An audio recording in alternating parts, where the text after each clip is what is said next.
नमस्कार मंडळी, दीपक फार्मिंग या यूट्यूब चॅनलमध्ये आपलं सहर्ष स्वागत करतो. मित्रांनो, आपला घोसाळीस प्लॉट हार्वेस्टिंगसाठी चालू झालेला आहे. आपण लावलेले झेंडू हे बी छान रीती आलेले आहे. आपण मध्ये लावलेली कोथिंबीर ही हार्वेस्टिंग होऊन गेलेली आहे.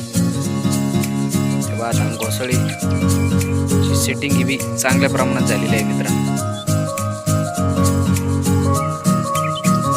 लवकरच घोसाळी हार्वेस्टिंगसाठी सुरुवात होणार आहे. मित्रांनो, त्यानंतर भोपळा ही छानरित्या हार्वेस्टिंगसाठी लवकरच चालू होणार आहे. हे पहा, भोपळ्यामध्ये आपण लागवड केलेला कोबी सुद्धा छानरित्या तयार झालेला आहे. लवकरच तोही हार्वेस्टिंगसाठी सुरुवात होणार आहे.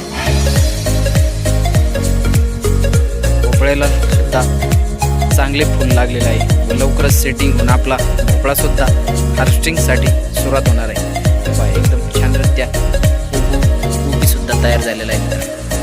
लवकरच आपण कोबीची सुद्धा हार्वेस्टिंग करणार आहे. साधारण मित्रांनो, कोबी आता हार्वेस्टिंगसाठी सुरुवात झालेली आहे व आपली मध्ये लावलेली कोथिंबीर आपण हार्वेस्टिंग केलेली आहे व झालेली मोकळ्या जागेत आपण पुन्हा कोबीची लागवड करणार आहे.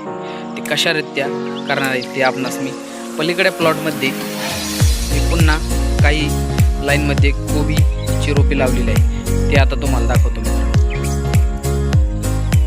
हे बघा मित्रांनो, आपण वांग्यामध्ये कोबीची लागवड केलेली होती. बघा, हा कोबी लवकरच हार्वेस्टिंगसाठी सुरुवात होणार आहे व त्यामध्ये मोकळी केलेली आपण कोथिंबीर जी हार्वेस्टिंग केली त्या लाईनला आपण पुन्हा कोबीची काही रोपे टाकलेली.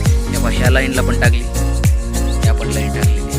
आता आपण पलीकडील प्लॉटमध्ये सुद्धा परत 2-3 लाईनमध्ये नवीन रोपाची लागवड करणार आहे. अशा पद्धतीने आपण हा कोबीचा प्लॉट संपल्यानंतर ही कोबी पुन्हा विक्रीसाठी येणार आहे. म्हणजे आपलं विक्री व्यवस्थापन कधीही बंद न होणार. हा कोबीचा प्लॉट संपल्यानंतर ही कोबीची रोपे पुन्हा विक्रीसाठी येणार आहे. मित्रांनो, जर आपल्या चॅनलवर नवीन असेल तर कृपया करून आपला चॅनल सबस्क्राईब करा, जेणेकरून माझे सर्व भाजीपाला विषयक, शेतीविषयक व विक्री व्यवस्थापन विषयक अपडेट आपल्यापर्यंत पोहोचू शकेल. धन्यवाद.